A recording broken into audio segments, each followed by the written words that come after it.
bersama saya Aisyah Nur Nabila dan teman saya Giti Raidia. Saya Raudatul Zahra. Di sini kami akan menampilkan video mengenai edukasi dalam kekerasan masyarakat. Stay tune.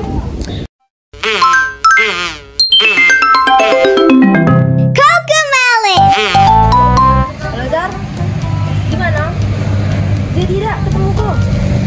Ya udah, ambo kayak gini ya.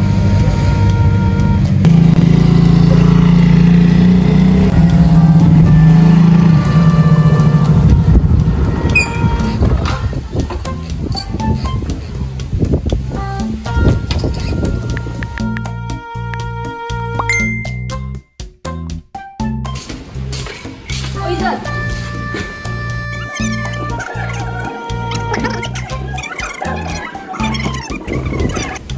Ada motor elok nih, weh. Ada kuncinya pula. Pacak nih dimaling.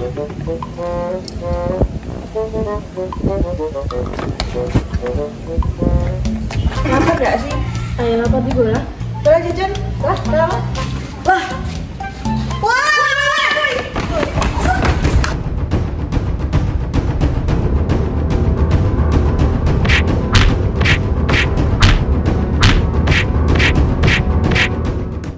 Berhenti. Kenapa itu?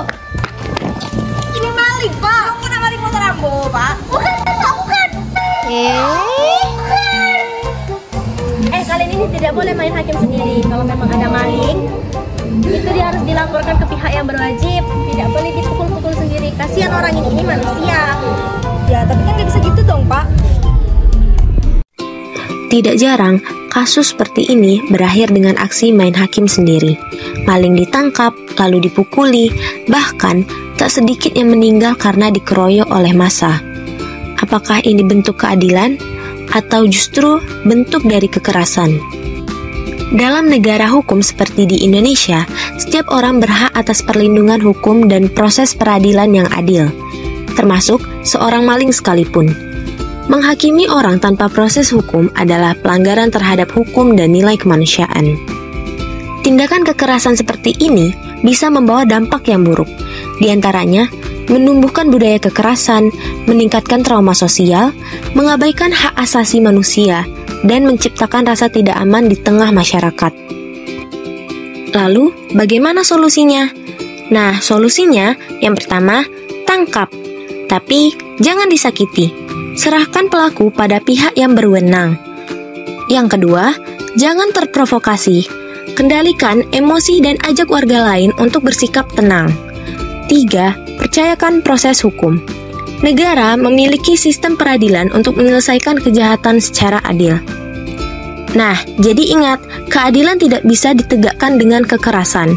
Menjadi warga negara yang baik adalah dengan melawan kejahatan tanpa melanggar hukum. Mari bangun masyarakat yang beradab, damai, dan taat hukum. 888. Kekerasan tidak hanya dalam bentuk fisik saja, tetapi juga ada dalam bentuk batin.